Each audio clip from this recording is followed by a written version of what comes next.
আমাদের মসজিদের সেক্রেটারি ইমামের অনুপস্থিতিতে যোগ্য ব্যক্তিদের রেখে ইমামতি করে এবং তিনি খুব বেশি ক্ষমতা দেখায়। এমত অবস্থায় যে সকল যোগ্য ব্যক্তিদের তিনি অবহেলা করে, তারা যদি সেই সেক্রেটারি ইমামতি করাকালে ওনার পিছনে সালাত আদায় না করে, বাড়িতে এসে সালাত আদায় করে, তাহলে তা করা যাবে কি?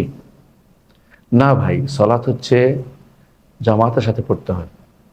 সালাতে মধ্যে নিয়ম হচ্ছে যিনি বেশি যোগ্য তিনি ইমামতি করবেন, এটা আমরা জানি। কিন্তু বেশি যোগ্যের অধীনে মানে কিছু কম যোগ্যতা যার আছে, সে তার পিছনে সালাত শুদ্ধ হয়।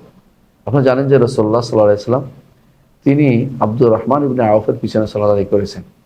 অথচ আব্দুর রহমান ইবনে আউফ রাদিয়াল্লাহু আনহু তিনি কখনো রাসূলুল্লাহ সাল্লাল্লাহু আলাইহি ওয়াসাল্লামের কাছাকাছি বসবেন না। তাহলে বোঝা গেল ইমামতুল মফদুল জায়েজ। অর্থাৎ যিনি মফদুল, যিনি ফাদেলের ফাদেলকে রেখে নিজে উৎকৃষ্ট না হওয়া সত্ত্বেও তিনি ইমামতি করেন, তার ইমামতি জায়েজ আছে, তার পিছনে সালাত আদায় করবেন। এই জন্য মতভেদ করে বাসায় চলে যাবেন না। আপনার সলাৎ হয়ে যাবে যদি তার সূরা ফাতিহা শুদ্ধ হয়ে থাকে। সূরা ফাতিহা শুদ্ধ হলেই একজনের পিছনে সলাৎ আদায় করা যায়। এই জন্য আপনার কাছে অনুরোধ থাকবে, আপনি সলাৎ না পড়ে বাসায় যেতে দিবেন না, বা আপনিও যাবেন না, কাউকে উৎসাহ দিবেন না। সলাৎ জামাতের সাথে পড়বেন। আল্লাহ তাদের মধ্যে পরিবর্তন দিবেন। তিনি বুঝতে পারবেন যে ঠিক হচ্ছে না, এক সময় তাকে বুঝিয়ে বলার চেষ্টা করবেন। না হলে আপনি আপনার সলাৎ শুদ্ধ হবে, আপনি 27 গুণ সওয়াব পাবেন। বাসায় গেলে অহংকারী বিবেচিত হবেন, সেটা করবেন না দয়া করে। যদি না তার সূরা ফাতিহাতে সমস্যা থাকে, এমন সমস্যা যেটা তার সলাৎ শুদ্ধ হওয়ার পক্ষে বাধা হয়ে যায়, তখন আপনি আলাদা পড়বেন। তারপরেও আপনারা বাসায় সলাৎ পড়ার চিন্তা করবেন না।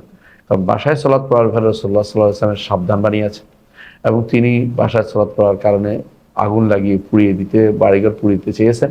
এবং তিনি বলেছেন, তার সাহাবী বলেছেন আব্দুল্লাহ ইবনে মাসউদ রাদিয়াল্লাহু আনহু, যে এই যেভাবে ঘরে সালাত আদায় করেছে, যে তোমরা ঘরে সালাত আদায় করো, তোমরা পথভ্রষ্ট হয়ে যাবে, এটা বলেছেন। এবং রাসূলুল্লাহ সাল্লাল্লাহু আলাইহি ওয়াসাল্লাম সাবধান করেছেন কিছু লোককে, যখন ঘরে সালাত পড়ে আসছে মসজিদ, তারা বলেন যে তোমরা কেন সালাত পড়লে না? কিন্তু মসজিদে সালাত পড়া হচ্ছে নিয়ম। এই জন্য যতক্ষণ পর্যন্ত মসজিদে সালাত আদায় করবেন না, বুঝবেন যে আপনি আপনি চোরের মতো করতেছেন। এটা করা যাবে না। ইমানদার কখনো চোরের মতো কাজ করবে না। মসজিদে সবার সাথে সালাত আদায় করবে। সে মাফদুল হলেও, তার যোগ্যতা কম হলেও, একেবারে যদি সলাৎ শুদ্ধ হয়ে যায়, তার পিছনে সালাত আদায় করবেন। নিজের যোগ্যতা দেখিয়ে কারো পিছনে সালাত পড়া বন্ধ করা, এটা কোনোদিন কোনো আল্লাহ আল্লাহ আল্লাহ তাকওয়া যার আছে সেটা করতে পারে না। আশা করি বিষয়টা বুঝতে পারছেন।